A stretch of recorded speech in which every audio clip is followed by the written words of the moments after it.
Bienvenidos más a una emisión de Radio ACJ. Soy César Ríos. El día de hoy tendremos una entrevista con el doctor Luis Carlos Bravo Peña, docente investigador de la licenciatura en Geoinformática en el Campus Cuauhtémoc. Doctor, bienvenido. ¿Cómo está usted? Muchas gracias. Me encuentro muy bien, muy contento de estar con ustedes. Espero que ustedes también se encuentren bien. Y precisamente el doctor nos hablará acerca de un tema que a todos nos acontece, sobre todo en el estado de Chihuahua, que es el agua, los mantos hídricos. ¿No es así, doctor? Efectivamente, vamos a hablar del tema de vulnerabilidad hídrica específicamente. ¿Cuál es el problema con la cuestión de la vulnerabilidad hídrica en el estado de Chihuahua? Bueno, mire, cuando hablamos de vulnerabilidad hídrica, nos referimos al grado en que una comunidad o una población puede verse afectada por problemas de disponibilidad, calidad o acceso al agua, y también a su capacidad real para responder o adaptarse a estos problemas. Específicamente en el caso de Chihuahua, el tema de la vulnerabilidad hídrica es muy importante porque dependemos fuertemente del agua subterránea, porque alrededor de 2/3 de los acuíferos del estado se encuentran sobreexplotados, porque las lluvias son cada vez más irregulares y en los últimos años hemos padecido eventos de sequía pues particularmente intensos, y además porque pues de acuerdo a los trabajos que estamos haciendo, hemos documentado riesgos sanitarios, en algunos casos inmediatos, pero en otros casos también riesgos sanitarios crónicos debido a la calidad del agua subterránea. Bueno, particularmente porque dependemos sobre todo del agua subterránea. Es decir, vivimos en una región árida. En esta región árida, en este estado de la República, tenemos pocas fuentes de agua superficial, lo que marca una diferencia importante si nos comparamos, por ejemplo, con estados del sur-sureste del país. Y en ese sentido, además tenemos una agricultura muy intensiva que en algunos casos entra en competencia por el agua subterránea con los usos urbanos o con el uso de los centros de población que está destinado fundamentalmente a consumo humano. Entonces eso marca una diferencia de entrada, ¿no?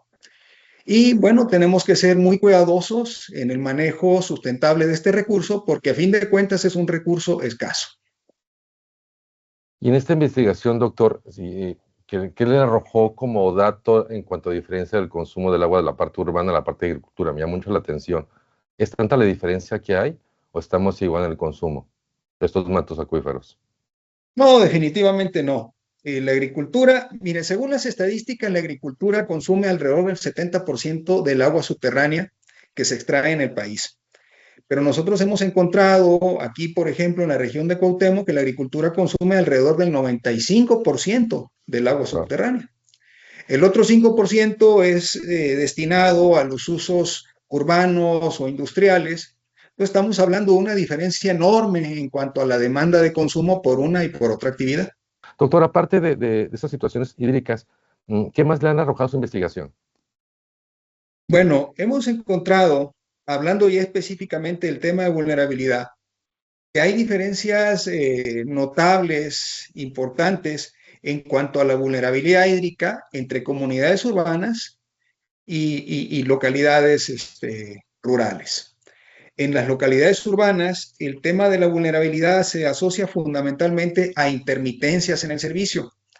Sin embargo, generalmente se cuenta con más capacidad técnica, con infraestructura y con más recursos para hacerle frente a los problemas de intermitencia. En el caso de las localidades rurales, además de la intermitencia, en algunos casos hemos encontrado algunas situaciones que prenden foquitos amarillos en cuanto a calidad del agua. Básicamente, en un par de casos hemos encontrado riesgos sanitarios inmediatos por la probable ocurrencia de algunos patógenos en el agua desde el punto de vista microbiológico, pero también en otras localidades hemos encontrado la presencia de algunos minerales o elementos químicos que tienen que ver con el origen hidrogeológico del agua, que a la larga el consumo crónico puede generar problemas de salud en quien consume esta agua. ¿Cuáles serían estos problemas, doctor? Pues En la salud. básicamente hemos encontrado en localidades rurales, hemos encontrado en un par de localidades coliformes fecales, que de acuerdo a la normatividad ambiental mexicana no deberían estar presentes en el agua. Y hemos encontrado también niveles de flúor por encima de la norma en algunas localidades. En el primer caso, en el caso de coliformes, estamos ante un riesgo sanitario inmediato y en el segundo caso estamos frente a un riesgo sanitario crónico. Ahora, no podemos ser alarmistas ni debemos ser alarmistas. En el caso de las localidades que hemos muestreado, yo diría que en menos del 20% de las localidades hemos encontrado estos problemas. Sin embargo, estamos hablando de una situación que ya debe de ser prevista porque está prendiendo foquitos amarillos y tenemos que atender de manera preventiva antes de que esto se pueda convertir en un problema en el mediano o en el largo plazo. Y yo creo que tiene que ser una respuesta participativa. Es decir, si bien es cierto, uno piensa en primera instancia en las autoridades federales o estatales para atender estos problemas, yo creo que también tenemos que involucrar a las comunidades en la solución de estos problemas. Nosotros en el trabajo de campo que hemos realizado nos hemos encontrado absolutamente una falta de gobernanza hídrica en las localidades rurales. Es decir, no están organizadas o no están organizados los comités rurales para el manejo de los pozos, por ejemplo, en localidades pequeñas, y entonces el manejo se hace de una forma muy precaria. Y si el manejo de los pozos que abastecen a las localidades rurales se hace de una manera muy precaria, entonces no es difícil que se presenten problemáticas asociadas a la contaminación del pozo o bien a que no se disponga de esquemas de tratamiento de agua en los pozos de las localidades rurales.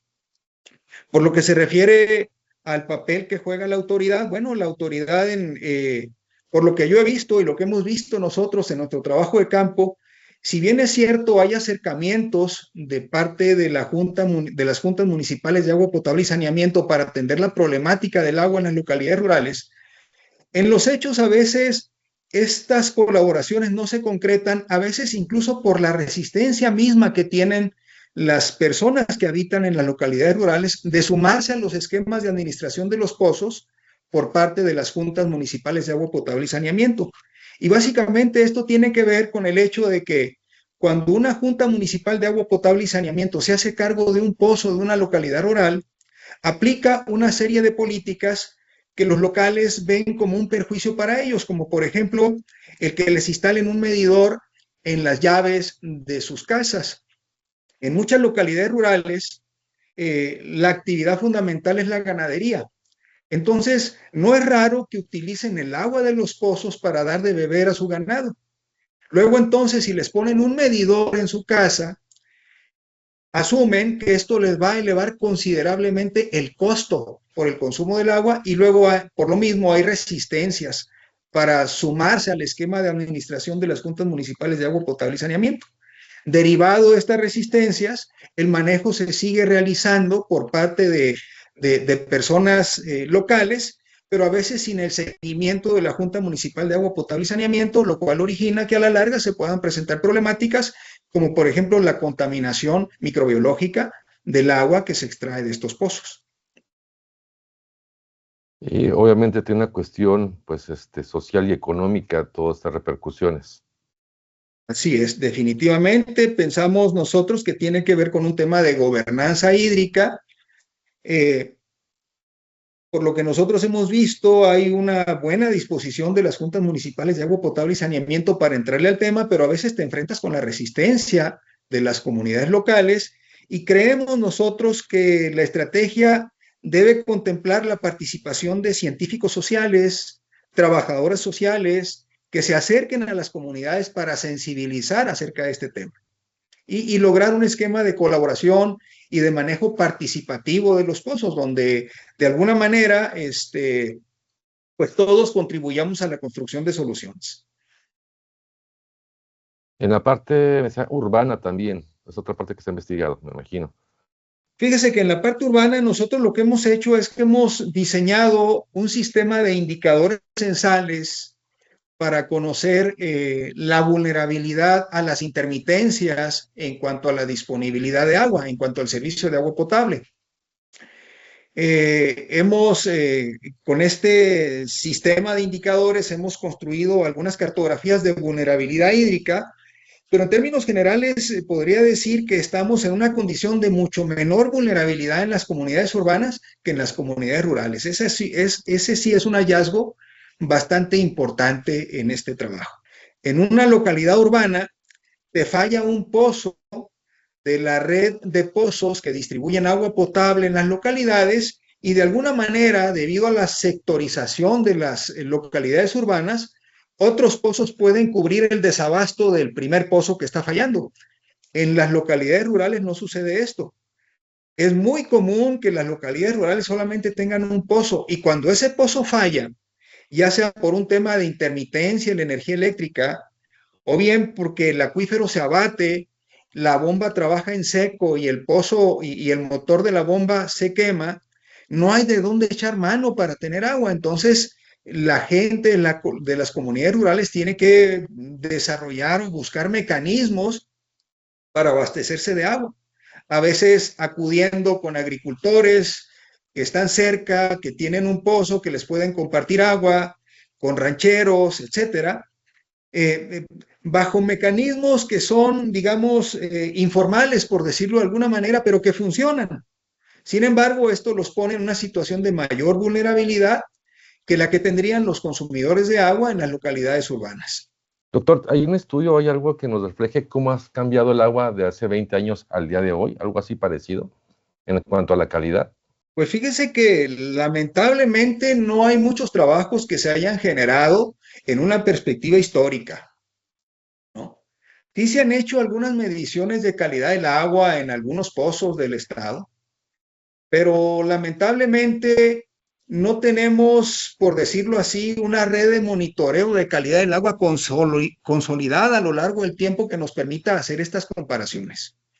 Y en ese sentido, el elegir ciertos pozos para estar monitoreando el agua a lo largo del tiempo nos puede dar una idea de cómo se va comportando la calidad del agua y también la disponibilidad a lo largo del tiempo, lo cual yo pienso que es fundamental para la toma de decisiones en el corto y en el mediano plazo. Tenemos que partir de la óptica de que el agua es un recurso escaso. En segundo lugar, creo que se tienen que fortalecer los procesos de construcción de soluciones participativas y preventivas a la problemática que podemos enfrentar prácticamente desde ya. En los últimos años hemos tenido una gran variabilidad de lluvias, cada vez tenemos menos agua, las temporadas de lluvia son muy erráticas últimamente, y entonces esto nos plantea retos para los cuales probablemente no estábamos preparados y tenemos que empezar a prepararnos para esto. Es decir, no podemos estar actuando sobre una base reactiva, sino más bien sobre una base preventiva. Y en ese sentido, es importante pues que entre todos empecemos a construir las soluciones. En el caso de las localidades urbanas, creo, a mi parecer, se está haciendo un buen manejo del agua potable. En el caso de las localidades rurales, como lo decía hace unos minutos, pues ya se están prendiendo algunos foquitos amarillos que tenemos que atender para evitar que esta situación se pueda convertir en un problema en el corto o en el mediano plazo. Yo creo que hay muchas posibilidades de hacer algo, pero hay que abordar el problema en una perspectiva regional. Es decir, cuando vamos a hacer el manejo de las fuentes de agua para las localidades, para los centros de población, tenemos que pensar no solamente en cómo mejorar el manejo de los pozos de estas localidades, sino también cómo disminuimos el consumo de agua de otras actividades que no están en los centros urbanos o en las localidades rurales, pero que sin embargo ejercen una competencia muy importante y de alguna manera terminan, digamos, utilizando el agua que podría destinarse a los centros de población, específicamente la agricultura. Creo que tenemos que buscar esquemas de manejo del agua más sustentables en la agricultura para que estas competencias tan intensas disminuyan su intensidad y por lo tanto tengamos mayor disponibilidad de agua en los centros de población. Si hacemos eso, yo creo que tenemos agua para rato.